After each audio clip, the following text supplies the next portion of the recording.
అందరికీ నమస్కారం అండి. మన ఛానల్‌లో ఇవాళ నేను ఒక కొత్త స్వీట్ ఐటెమ్‌తో మీ ముందుకొచ్చేసాను. అదే డబుల్ కా మీఠా. ఈ స్వీట్ తయారు చేయడానికి మనకి కావాల్సిన పదార్థాల దగ్గరకొస్తే ముఖ్యంగా మనకి బ్రెడ్ కావాలి.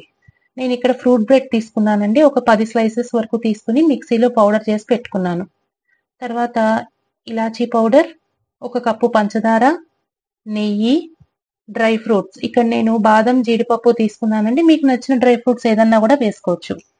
ఆ తర్వాత అన్‌స్వీటెండ్ కోవా అండి. దీన్నే పిక్కా కోవా అని గూడా అంటారు. మనకి ఈజీగా షాప్స్‌లో అవైలబుల్ ఉంటుంది. తర్వాత కాచి చల్లార్చిన పాలు ఒక గ్లాసు, తగినన్ని నీళ్లు. ఇక్కడ నేను పంచదారని లేత తీగ పాకం తీసుకుంటానండి. అందుకే కొంచెం నీళ్ళని గూడా చెప్పాను. ఇప్పుడు ఈ స్వీట్ తయారు చేయడానికి వస్తే ముందుగా స్టవ్ వెలిగించుకొని ఒక గిన్నెలో ఇందాక ఒక కప్పు పంచదారని చెప్పాను కదండీ! ఆ పంచదార వేసి తగినన్ని నీళ్లు, ఎక్కువ పోయొద్దు ఫ్రెండ్స్. తగినన్ని కొంచెమే పోసుకుంటే మనకి పాకం తొందరగా వస్తుందన్నమాట. లేకపోతే టైం పట్టేస్తుంది. అదిగోండి. ఈ మాత్రం సరిపోతాయండి నీళ్లు. ఇలా పోసుకొని దాన్ని లేత పాకం రానివ్వాలండి. ఈలోపు అది పాకం వచ్చేలోపు మనం ఇంకొక బాండీ వెలిగించుకొని కడాయి పెట్టుకొని నెయ్యి వేసుకోవాలి ఫ్రెండ్స్. ఇక్కడ నేను ఒక విషయం మీకు చెప్పాలండి. నేను బ్రెడ్‌ని పౌడర్ చేసుకున్నాను. దాన్ని డ్రై రోస్ట్ చేసుకోబోతున్నాను. అంతేకాని నేను హోటల్స్‌లో వాళ్ళందరూ చేసినట్టుగా నేను డీప్ ఫ్రై చేయట్లేదండి. ఎందుకంటే డీప్ ఫ్రై హెల్త్‌కి కూడా అంత మంచిది కాదు గనుక నేను డీప్ ఫ్రై మానేసి నేను షాలో ఫ్రైయే చేయబోతున్నాను. దానికోసమని ఒక 4-5 టీ స్పూన్స్ నెయ్యి వేసుకొని కడాయిలో ఫస్ట్ మనము డ్రై ఫ్రూట్స్ తీసుకున్నాం గదండీ! వాటిని వేయించి పక్కన పెట్టేసుకుందాము. బాదం పప్పు, జీడిపప్పు ఉన్నాయి గదా! మీకు నచ్చితే కిస్మిసు, పిస్తా ఇవన్నీ గూడా వేసుకోవచ్చు. నేను బాదము, జీడిపప్పు వేశానన్నమాట. అవి కాస్త గోల్డెన్ కలర్ గోధుమ రంగు వచ్చే వరకు వేయించి వాటిని తీసి పక్కన పెట్టుకుందామండి.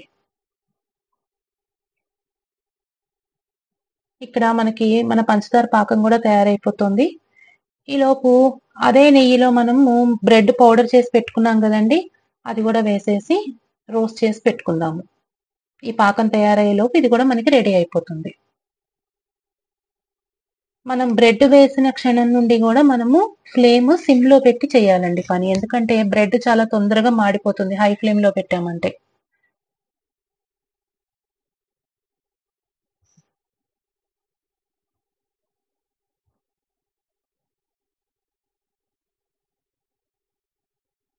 చూసారా ఫ్రెండ్స్? మనం ఇందాక 10 బ్రెడ్ స్లైసెస్ వేస్తే అది గోల్డెన్ కలర్‌లోకొచ్చి 5 బ్రెడ్ స్లైసెస్ పౌడర్ అయిపోయింది.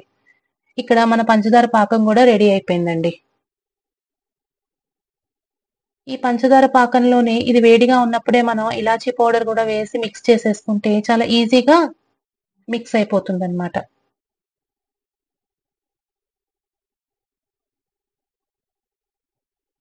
ఈ గోల్డెన్ కలర్‌లోకొచ్చిన బ్రెడ్ పౌడర్ గూడా మనకిప్పుడు రెడీ అయిపోయింది. చూసారా కలర్ అది చేంజ్ అయిపోయి ఎంత కంప్రెస్ అయిపోయిందో మన బ్రెడ్ పౌడర్ అంతాను. 10 బ్రెడ్ స్లైసెస్ కాస్త 5 బ్రెడ్ స్లైసెస్ పౌడర్ కింద మనకి తయారైందన్నమాట. ఈ కలర్ మనకి సరిపోతుందండి. ఇంతకు మించి వేయిస్తే టేస్ట్ గూడా చేంజ్ అయిపోతుంది.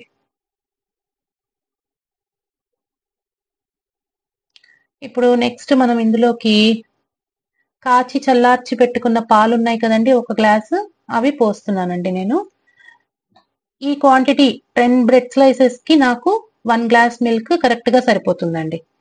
ఇది అందులో వేసి నీట్‌గా కలుపుకుంటే ఆ పాలల్లో మనకి ఈ పౌడర్ చక్కగా కుక్ అయిపోయి మొత్తం పాలని పీల్చేసుకుంటుందండి.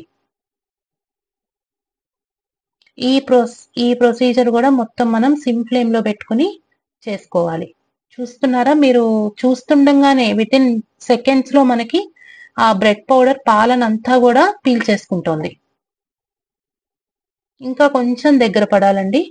అప్పటి వరకు కలుపుతూ ఉందాము. నెక్స్ట్ మనకి పిక్కా కోవా అని చెప్పాను కదండీ ఇందాక. స్వీట్‌లెస్ కోవా. దీన్ని గూడా ఇందులో వేసి కలుపుతూ ఉంటే ఆ వేడికి ఇది గూడా చక్కగా కుక్ అయ్యి కరిగిపోతుందండి. కోవా కరిగి మనకి బ్రెడ్ మిక్స్‌లో కలుస్తుందన్నమాట. చూసారా ఫ్రెండ్స్? ఇందాక కన్సిస్టెన్సీకి ఇప్పటికి ఎంత తేడా ఉందో. మధ్యలో కొంచెం మనకి గిన్నెకి అంటుకోకుండా ఉండడానికి ఇంకొక 2, 3 టీ స్పూన్స్ నేను నెయ్యి వేస్తున్నానండి. మళ్ళీ ఒకసారి కలుపుకుందామండి. మీకు ఆ ముద్దలాగా వచ్చింది చూసారా, బాండిని విడిపోతోంది అంతా కూడా ఎక్కడ అంటుకోకుండా మనకి. సో ఇది పర్ఫెక్ట్ అయిందనమాట. ఇప్పుడు మన కోవా బ్రెడ్ రెండు రెడీ అయిపోయినాయి. ఇప్పుడు మనం చేయాల్సింది ఏంటి, పంచదార ఏదైతే మనం గులాబ్ జామ్ పాకంలో పట్టి పెట్టుకున్నామో అది ఇందులో వేసి మిక్స్ చేయాలి ఫ్రెండ్స్. నీట్ గా జాగ్రత్తగా కలపండి. ఇది ఎందుకంటే పంచదార పాకం గనక చింది మన మీద పడే ఛాన్సెస్ ఉంటాయి. స్లోగా కలపండి, సిమ్ లో కూడా పెట్టుకోండి పొయ్యి. నిదానంగా కలుపుతూ ఉంటే ఆ షుగర్ సిరప్ లో ఈ బ్రెడ్ మిక్స్ అంతా కూడా చక్కగా కలిసిపోతుందండి. ఎటువంటి లంప్స్ లేకుండా నీట్ గా కలుపుకోండి.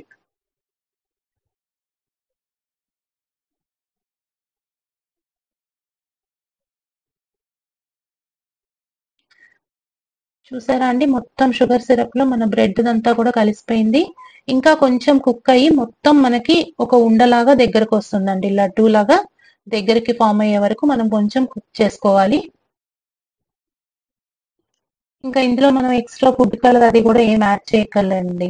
ఎందుకంటే న్యాచురల్ కలరే మనకి చక్కటి గోల్డెన్ కలర్ లో ఉంది కనుక, బ్రౌనిష్ కలర్ లో.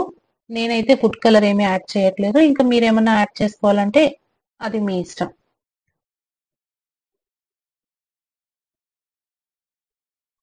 అడుగంటకుండా మటుకు కలుపుతూ ఉండాలండి. అలా వదిలేస్తే మటుకు అడుగున మాడిపోయే ఛాన్సెస్ ఉన్నాయి.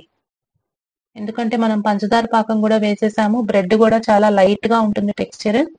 అదిగోండి ఇప్పుడు చూసారా, ఇందాక కన్సిస్టెన్సీకి ఇప్పుడు కన్సిస్టెన్సీకి డిఫరెన్స్ చూసారా అండి. మన హల్వా అయితే రెడీ అయిపోయింది. ఇప్పుడు మనం డ్రై చేసి పెట్టుకున్న, రోస్ట్ చేసి పెట్టుకున్న ఈ డ్రై ఫ్రూట్స్ అన్ని కూడా ఇందులో వేసేసి కొన్నిగా మటుకు గార్నిషింగ్ ఉంచానండి. అవన్నీ మిక్స్ చేసుకుని చక్కగా ఇంకా మనం స్టవ్ బంద్ చేసేయచ్చండి. అదిగోండి ఫ్రెండ్స్, మన డబల్ కా మీఠా రెడీ అయిపోయింది. డిష్ అవుట్ చేసేసుకున్నాను ఒక బౌల్లోకి. ఇందాక ఇంకొన్ని డ్రై ఫ్రూట్స్ ఉంచాను కదండి గార్నిషింగ్ కోసమని, అవన్నీ కూడా దీనిపైన వేసేసుకుంటున్నాను. ఫైనల్లీ మన డబల్ కా మీఠా అయితే రెడీ అయిపోయిందండి. వీడియో కనుక మీకు నచ్చినట్లయితే please like, share and subscribe to my channel Mamathala పొదరిల్లు.